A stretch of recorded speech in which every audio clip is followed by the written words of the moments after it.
சந்தோஷங்கள் அது கண்ணின் முன்னே நிழலாடிடுதே நம் பாசங்கள்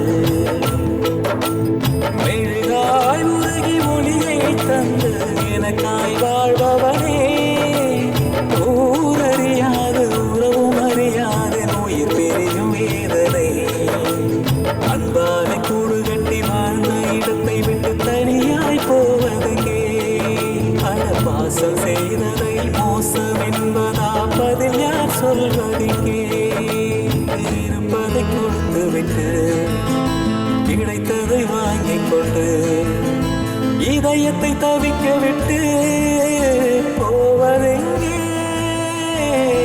விதியா இது விதியா இல்லை இறைவன் போட்ட கணக்கில் சிறு பிழையா அன்பாலை கூடு கட்டி வாழ்ந்த இடத்தை விட்டு தனியாய் போவதெங்கே அட பாசம் செய்ததை மோசம் என்பதா பதில் யார் சொல்வதெங்கே இருந்ததை கொடுத்து விட்டு கிடைத்ததை வாங்கிக் கொண்டு இதயத்தை தவிக்க விட்டு போவதெங்கே விதியா இது விதியா இல்லை இறைவன் போட்ட கணக்கில் சிறு பிழையா விதியா இது விதியா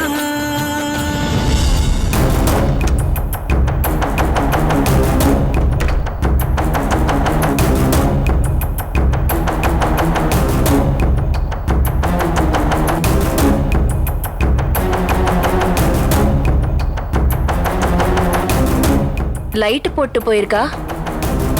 வெளிச்சத்துல எப்படி ஒரு மனுஷனால் தூங்க முடியும்? துர்காக்கு அறிவே கிடையாது. லைட் ஆஃப் பண்ணிட்டு போவோம்.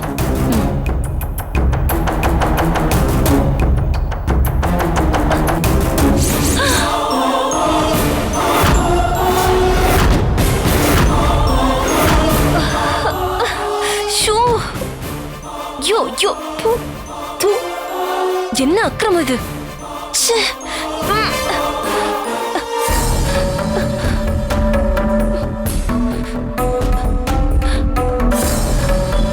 அங்க நிக்கிறது வீணா தானே? இந்த நேரத்துல அசோக் ரூமுக்கு வெளியில நின்னுட்டு இருக்கா. விவஸ்தை கெட்டவ இவள. வீணா அத்தை, என்ன? வாங்க இங்க. சொல்லிட்டு தொட மாட்டீங்களா? பயந்தே போயிட்டேன். ஏய், இங்க என்னடி பண்ணிட்டு இருக்க? நம்ம தலையெழுத்த நினைச்சு நொந்துகிட்டு இருக்கேன். தலையெழுத்த நொந்துக்கிறதுக்கு உனக்கு வேற இடமே கிடைக்கலையா? ஐயோ அத்தை, அசோக் தம்பி ரூம்ல லைட் எரிஞ்சிட்டு இருந்தது. துர்கா லூசு லைட்ட போட்டு போயிட்டாலே, தம்பி எப்படி தூங்கும்னு லைட் ஆஃப் பண்ணலான்னு வந்த இடத்துல ஏண்டி எதுவுமே முழுசாவே சொல்ல மாட்டியா? எல்லாத்துலயும் ஒரு சஸ்பென்ஸ் தான். அவசரப்படாதீங்களே. உங்க பிள்ளைக்கும் துர்காக்கும் டைவர்ஸ்லாம் நடக்காது. என்னடி சொல்ற?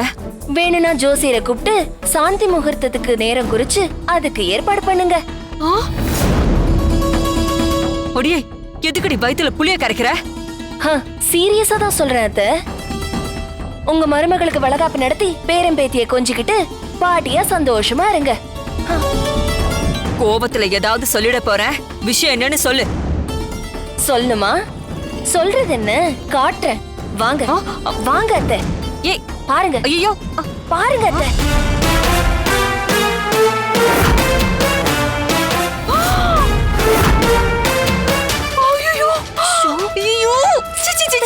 அமைதியா இருங்க. என்ன பண்றாங்க இது? கருமம். இதுக்குதான் அந்த துர்கா கஞ்சி என்கிட்ட கொடுக்காம அவளே கொண்டுட்டு போனாளா? அத்தை, ஐயோ கருமம், என்னடி பண்றது இப்போ? அதான் சொன்னனே, முதல்ல இருக்கு நாள் குறிக்க சொல்றியா? வேற என்ன பண்றது? ஏய், என்ன பார்த்தா உனக்கு கிண்டலா போச்சாடி? மாமியாருங்கிற மரியாதை இருக்கட்டும்.